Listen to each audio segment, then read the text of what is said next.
Over the past year, the medical equipment maintenance space has seen a remarkable shift. At the heart of this transformation, innovation, collaboration, and a growing commitment to sustainability.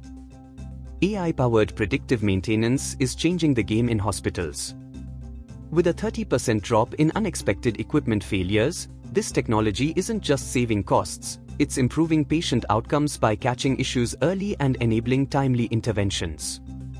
Companies like Surgical Holdings are leading the way in sustainable solutions.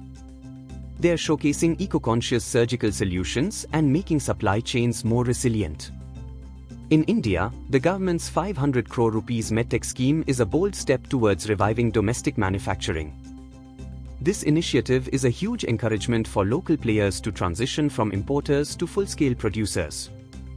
The global medical equipment market is projected to grow from $50.8 billion in 2025 to nearly $122 billion by 2034.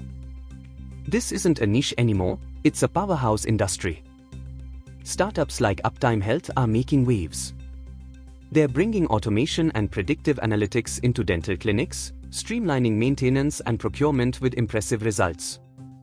What do you think is the most important development in this space? Let us know in the comments. Follow our MEDEToday channel for more updates and engaging content like this.